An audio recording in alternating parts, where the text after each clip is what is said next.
Alrighty, boys and girls, welcome back to a live recorded episode of the Red, White, Claret, and Blue Show. It is your hosts, Alex and Chris. Goal differential does not matter. Condit, your American villain voices, and as always, it's going to be difficult today once again, but we will be serving up the lukewarmest of lukewarm opinions as Villa fail to qualify for the Champions League. No real structure to today's pod. We just wanted to get on, give some raw, unfiltered thoughts. Again, hopefully as lukewarm as possible. I am going to do a very, very sad victory lap on Chris throughout this episode. This summer is probably what you mean. Yeah. Probably all summer for the cocky a-hole that he was about what was and was not going to matter come the end of the season. Chris, it's been a little over 24 hours now. We've had a little bit of time to think and digest. How are you feeling? Terrible, but also I'm trying to measure it. I'm trying to temper it, I should say. I will say that if you do your job, goal differential doesn't matter. And if you beat the 16th best team in the league, goal differential doesn't matter. If you draw the 16th best team in the league, goal differential doesn't matter. So there's blame to be had there from Aston Villa's standpoint. That was a poor performance. It looked as though they weren't prepared to play. It looked as though Man United were the team that were going for Europe or for Champions League, I should say. And it was a disappointing day even before we get into the controversy. So for the moment, I'm removing that because I want to strictly look at Aston Villa for the moment. And it was flatly not good enough, not close to good enough. To get played off the pitch by a team as bad as Man United was embarrassing and not good. And it was a bad day all around. Nobody played well. Matty Cash had a bad day. Emi Martinez had a terrible day. Ollie Watkins had a terrible day. Name somebody out there that played well, because I can't find one. And it was embarrassing with so much at stake to be that flat. See, Chris, not to harp on something here, but I think you present goal differential as not mattering based on the result that Villa should have gotten yesterday. Not should based on the refereeing decision, but just based on the talent that was on the pitch. The team should have won. I would actually go back further to say goal differential is probably a factor in why the team played as poorly as it did. I think that you go into that game sitting already in, let's say, fourth or fifth position on goal difference. Let's say Villa had a plus 30, right? And so they were ahead of Chelsea and Newcastle. You go into that game with a much different mentality. Yes, you have to win, but you know that you have more margin for error. I think part of the issue with the team was they were not ready for the pressure. We thought they would be based on all the high stakes games that we've played this season. Clearly they were not. The pressure got to them. And I think part of it was nervousness and pressing, knowing that they needed to go get the win. That at the outset, a loss, a draw, whatever, was not going to do it. They needed to better other teams' results. And I think that mentality seeps in. So not only did goal difference not matter in the end because we lost, Newcastle lost, and we weren't able to claim that position, but like Newcastle had the margin of error to lose and still make it. We didn't. So goal difference comes into play before yesterday even comes onto the pitch. Now, I agree with you. We were not prepared. Manchester United looked like the team that were ready and up for it. And this is something that you and I, and now I'll do a victory lap on both of our behalves. You and I warned that this was a potential scenario that could happen, because of Manchester United playing a largely rotated squad with a lot of kids in there.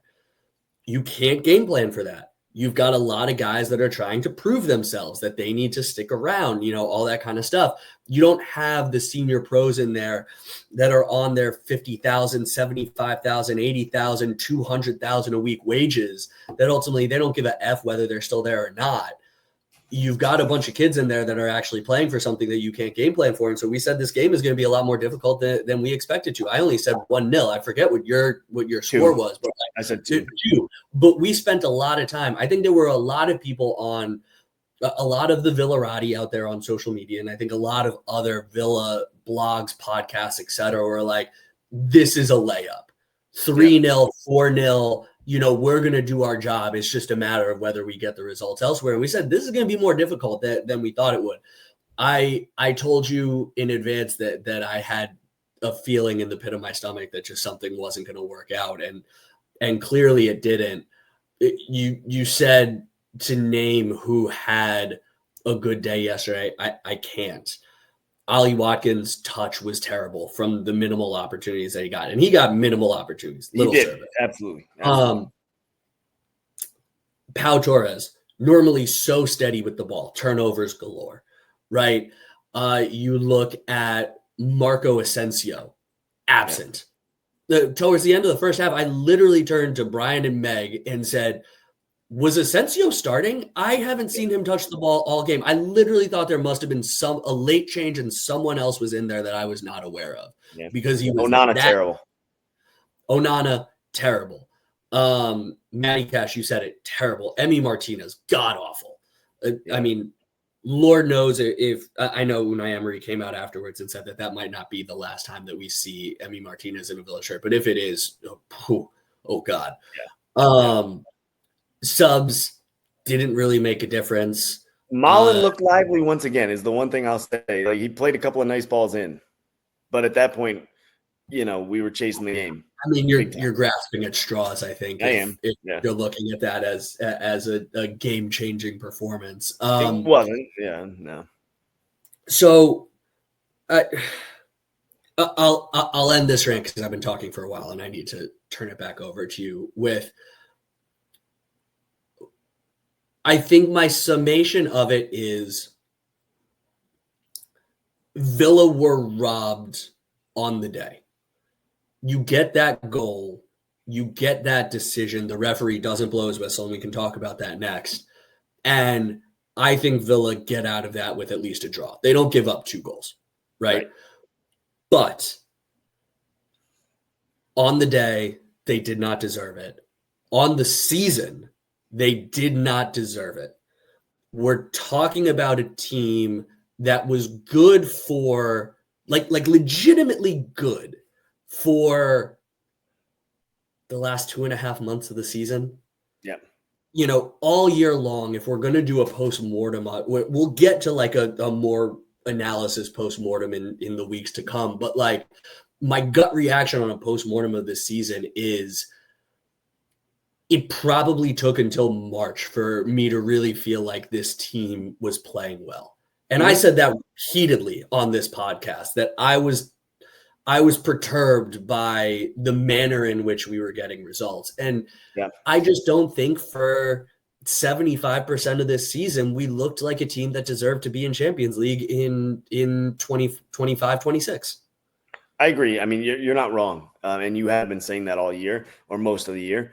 And it stinks to have come so close and not achieved it. And I'll echo what you said, and I've already said it. Villa were not good enough against Man United, and Man United, on balance of the game, irrespective of anything else, deserved the result that they got. So I want that to be very clear. Now, everybody who is listening or watching this knows there's a but coming after this. But give me that big old butt, Chris. Give me that Kim Kardashian-sized butt. That call, that mistake, which everyone, almost everyone, any rational human being admits that was a big mistake. To not award that goal and to blow the whistle as a foul was catastrophic. And the fact that Man United scored 2 minutes later is like a dagger when that happens. And the larger issue, I think, if you look at it, you have like 17, 18 minutes left in the game at that point of regular time when the Rodgers goal is scored. If you don't think that Aston Villa can hang on against 10 with 10 men against Man United for 18 minutes, and that doesn't totally change the complexion of that game, I think you're kidding yourself. I think Tyrone Mings is immediately subbed in, and I think they make a lot of different moves than what was made in the end of that game to hold the lead, which is or at least to play for giving up nothing more than one. It's a much easier task than to try and get one back with 10 men. And everybody knows the referee's name by now. Everybody's Googled it. It's Thomas Bramall. He was relatively young. He's 34, 35 years old. Relatively inexperienced referee. He was the second least experienced referee on the field in the weekend in the Premier League. And I think that Aston Villa's complaint here, while totally performative, and it's 100% performative, is the right thing to do. And I think they're looking at it from the right way. The guy made a mistake. There's no doubt about that. The question that needs to be asked is, what was he doing out there? Why was he on that game? Because this season, that was his 11th Premier League game of the year out of a possible 38. Obviously, he's probably not going to do 38, but still, to have a guy who's refereed less than 1/3 of the Premier League weekends on a game with 100 million pound consequences for one side, for that guy to have a whistle in that game is crazy. And you have to ask questions of how we're assigning officials here if you're PGMOL. I just don't understand it. It doesn't make sense. And Walter is about to make an appearance on the pod. Hang on one second. No, I'm just kidding. He's up there though. But he's right in the middle of my rant, so I want to finish this. So I'm not going to even cut this out. You cannot assign that guy to this game with that kind of consequence. What were you doing, Alex, on October the 26th, 2024? Do you remember? No. Okay. I can tell you what Thomas Bramall was doing. He was refereeing Solihull Moors and Gateshead, I think it was, in the National League. So I, for the life of me, cannot understand how a guy who is refereeing non-league football in October, and it's the only one he did. It's the only non-league game he did this year. But still, a guy who's refereeing non-league football in October has the whistle in a game where it decides whether a team makes it to Champions League or not in May. That is insane, and I don't get it. The American equivalent of that is that a guy umpiring single A at the start of the season, low A baseball, is then umpiring a game on the last day of the season between two teams that are trying to make the playoffs. So that's the American equivalent. And that would never happen without people absolutely losing their minds. So if this is a regular occurrence, and I've never seen anything like it, never paid attention to it, I should say, in the time that I've been watching the Premier League for the last 15 years. But now everybody's going to pay attention to it. And I think deservedly, PGMOL need to get questioned. October 26th, you and I were probably still luxuriating in our trip back from I think we were, yeah. Champions League game against Bologna, right? Wasn't that the 22nd? I think it was, yeah. So we would have come back the 23rd and probably been still delirious on our lack of sleep. Yep. Landing somehow on like the 23rd, 24th, and Yep. still been telling everybody about this. So yeah, that's where I was on October 26th. There you are. Emailing with Paul Faulkner and our friend Douglas Wright, MBE. Let me just pick that name up off the floor there for you. Yeah, right. No, I think that's a very good point by you. And I'm glad that you called out Villa's thing as performative. You're right. They're raising a valid question of how are we assigning referees to these games. I was glad. So I saw the headline, Villa lodging protest based on this result. And I texted you immediately and I was like, what are we doing here? Right? Because let us not forget that but for arguably the most egregiously wrong call in Premier League history where everyone could see it with their bare eyes. And I'm talking about Orjan Nyland falling into the net with the ball and Hawkeye somehow malfunctioning all around the stadium. Yep. We might still be in the championship right now.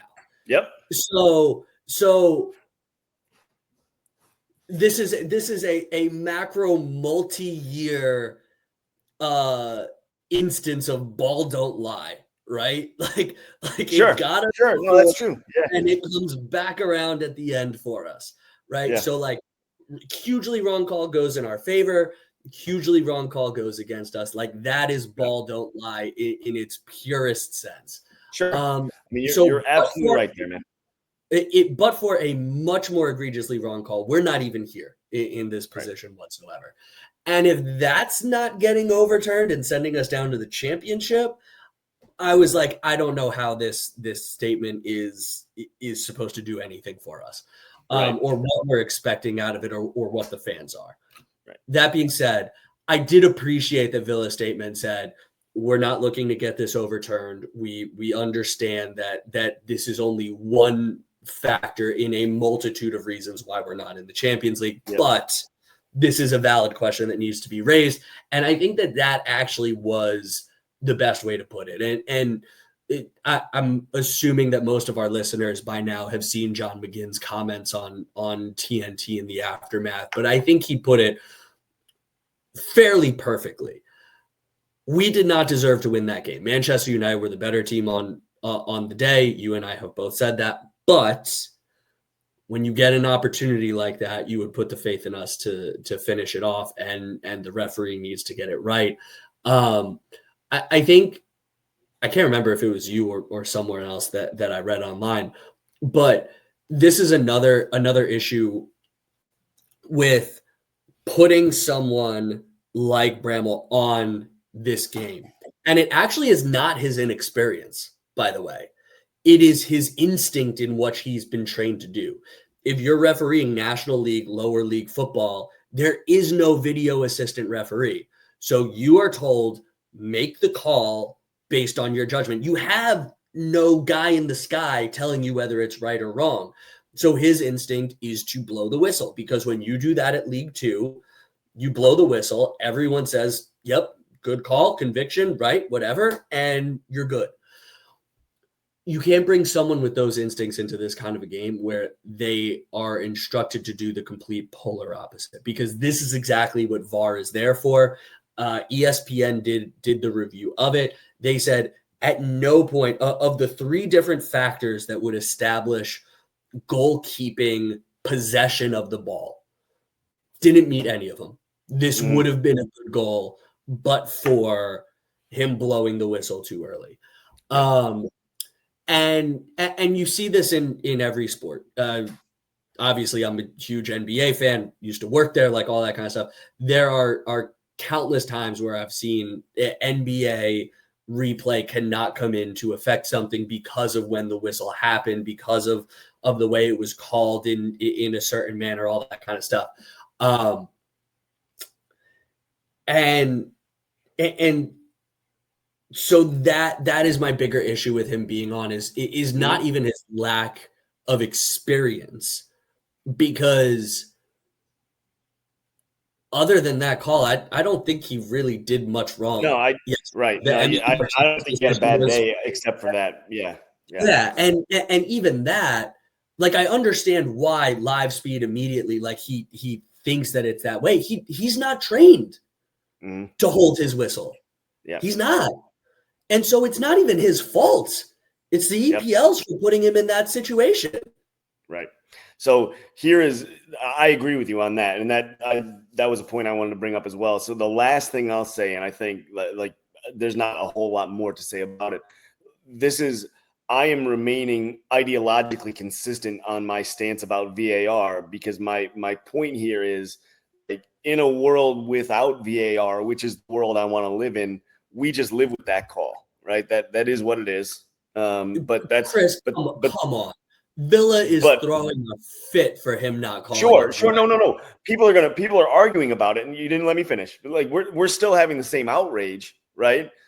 But my point now is we have the ability of allegedly to make the correct call, and we can't because the referee blew his whistle too early because he's not used to refereeing with VAR. He referees more lower league games than Premier League games where they don't have VAR. So we're in this space where it's Schrodinger's VAR. It both exists and does not. And Villa end up getting the short end of the stick in this call. And you can't blame the referee for not following his instinct again because he referees more games without VAR than with it. So you have to do one or the other. Like that's I think the biggest change that needs to happen.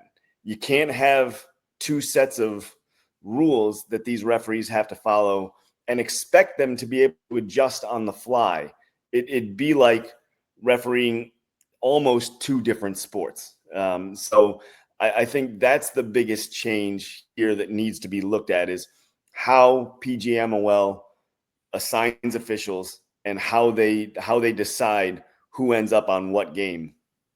Because in no instance should that guy, Thomas Bramall, have been the referee on a game of that magnitude. It boggles my mind that nobody thought to say, hey, maybe not a guy who was refereeing a National League game in October. Maybe not him when there's £100 million on the line. I agree with you That's there. all. So let me ask you this then. Getting off this decision because I think we're fairly aligned on it. Who are you placing most of the blame on for yesterday's performance? Is it the players for being too nervous? Is it Unai Emery for not preparing them properly? Or if you don't really have a great answer for that, just why do you think we played to a .04 expected goals against the 16th place team in the EPL? Yeah. I think it's spread around. Like if that was the game plan, was to sit and soak up pressure and not be able to beat it. I have a problem with that. I have a problem with the players not being able to handle it. I have a problem with Emi Martinez coming out and getting the easiest red card that you'll ever see called, and I don't understand why anybody thinks that's a bad call.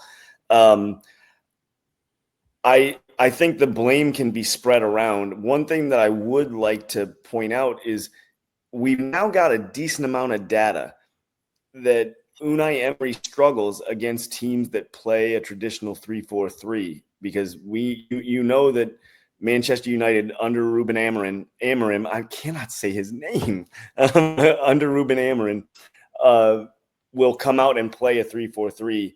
Eddie Howe plays a 3-4-3. Like we have a lot of instances where Villa struggle, where Unai Emery struggles at Aston Villa against that formation. And it seems like these managers may be picking up on something here. And the other thing that a lot of people have pointed out now is in big moments, this team has shrunk in the last 2 seasons, 3 seasons. So particularly 2. But I think that while we're disappointed now, if we were to say at the beginning of the season that this was where we would end up, everybody would have been happy with it. Maybe not the board and Unai Emery, but as fans, I think everybody would have been happy with it. I don't know about every fan. I think I could name a few Wow. in our group chat that at the outset thought it was Champions League or bust. But you and I both said Europa League and a Champions League run and maybe a cup run would do it. And so end of the day, we got Europa All League, 3. quarterfinal of the Champions League and a semifinal of the FA Cup. Like that's pretty good. Now, the manner in which we went out of those, I think, certainly colors everything, right? Having Champions League on the final day and not getting it. Getting smacked by PSG so bad in the first leg of that tie that, yeah, second leg was one of the probably the greatest loss in Villa's history, but part of it was they were kind of at a point where they just went for broke and PSG was able to sustain it. And the manner in which we got smacked and just did not show up for Crystal Palace. You talk about like this team not showing up for big games. You're right.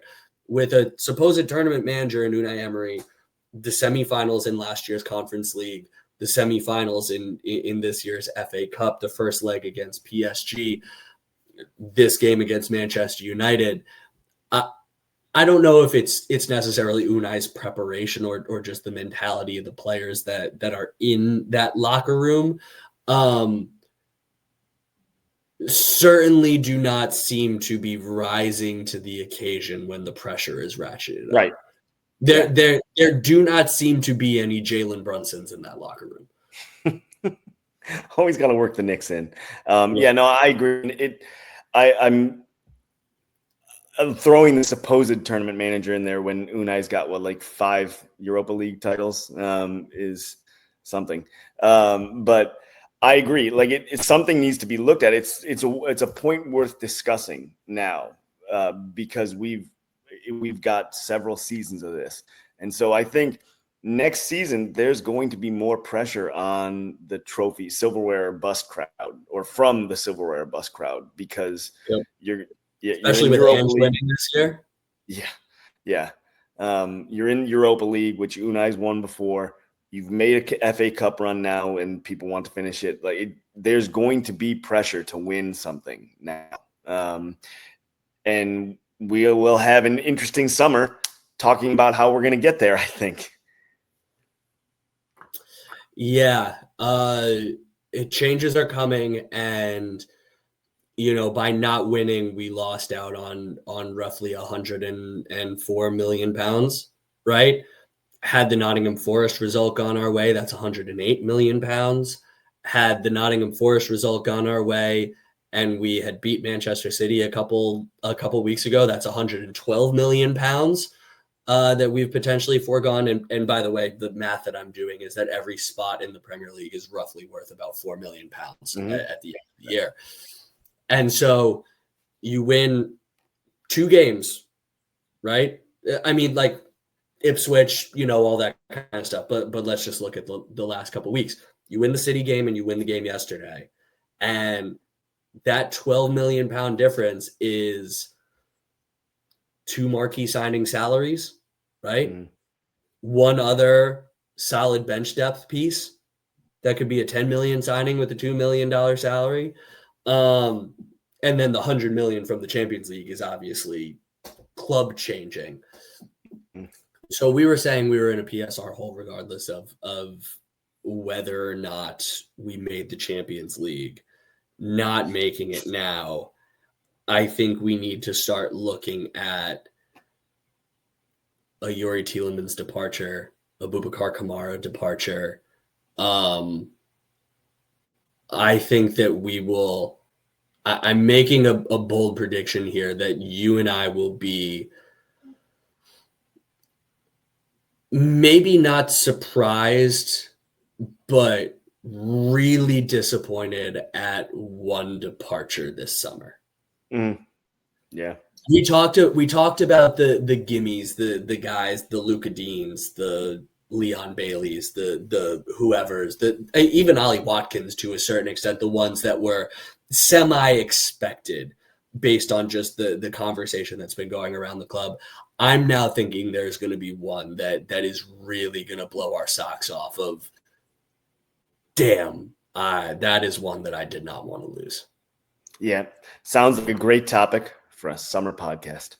Yes, that definitely is not for today.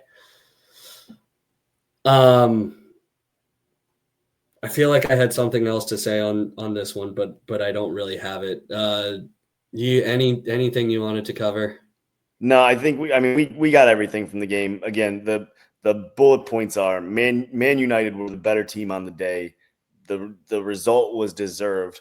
Villa didn't come to play, but that doesn't mean that Villa didn't deserve that goal, and that refereeing mistake was very costly and changed the complexion of the game. So that is the lukewarm take on this one. Yeah. Oh, actually, I do remember one. I had such a good summary, though. Yeah, I know that was a great summary, and that doesn't really change anything that I'm about to bring up. I'm just curious your take on this. This is kind of an infiltrating the Villarati thing, and I don't remember who posted it. It was definitely in one of the many Villa Facebook groups that I'm now a part of as I try to blast out this pod. Someone had this long analysis of everything that went wrong yesterday, and I was actually kind of like on board with where it netted out because it kind of said what we said. But one line I kind of took umbrage with. And he said that Unai got it wrong yesterday for his lineup decision. You might know where I'm going with this. I do. Torres over Mings because we don't lose when Mings starts. I've seen that one from a few people. And like that, like I said, the difference is if that goal is counted, Tyrone Mings probably does come in, and shores up the back line differently. This thing where fans think that Tyrone Mings, and I love Tyrone Mings. I have for a long time. I've talked about how great he is as a player, a teammate, a leader. He is a human being, honestly. Yeah, he's just right. He's a human being. Yes. So, but this idea that he is Superman and Pau Torres stinks, I don't know where it came from. And it seems like if and when Aston Villa sell Matty Cash, Pau Torres is going to be the new whipping boy. And every single mistake is going to be blamed on him because I don't care what happens. Was Tyrone Mings going to stop Matty Cash from making that awful back pass and Emi Martinez coming out and clearing out Højlund? Would that have prevented it?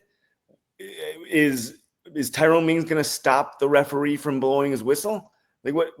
How does he change that game? And I'm asking legitimately, how does he change that game in an effective way? Like I said, the biggest thing is he would have come in, had that goal counted. And I'm as sure as I can possibly be without being inside Unai Emery's head that would have been the change that was made. But that's the stupidest take, and I'm tired of hearing it. Agreed. We did the analysis a couple weeks ago of Tyrone Mings versus Pau Torres' defensive stats, and the analysis. They're both good. Yeah, they're both good, and where this Mings record comes from. If anything, Mings is clearing the ball out more, highlighting the fact that Ali couldn't settle the ball and get a ball to stick to his feet if his life depended on it yesterday.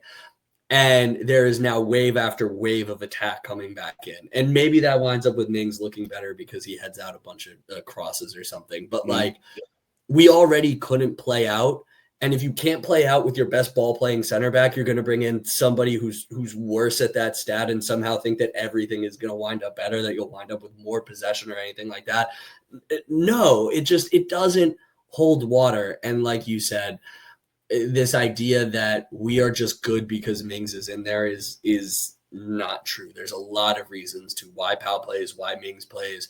Pau just played in arguably our best game of the season against Spurs last week, and has played in all of a sudden nobody was talking about that, right? Yeah, over the past couple months. So, that was one last thing I felt like we needed to comment on. Again, nothing against Mings. Like I said a couple weeks ago, not to denigrate Mings. Great player, great at what he does well, great human being, love the guy.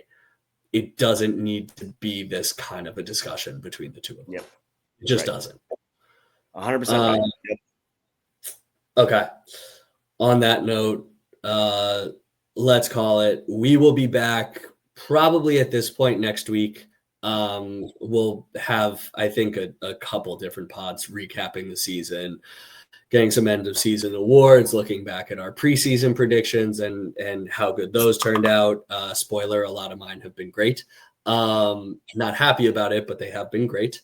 And we will dive more into what's to come over the off season and what to expect from Villa next year. But in the meantime, this is a tough one to close out. But Chris, as per usual, it was very cathartic to speak with you about it. So thank you for that. Therapy session, like I said last week. Yes. And so until later this summer, early fall, all we have to say, Chris, is up the Villa. Up the Villa.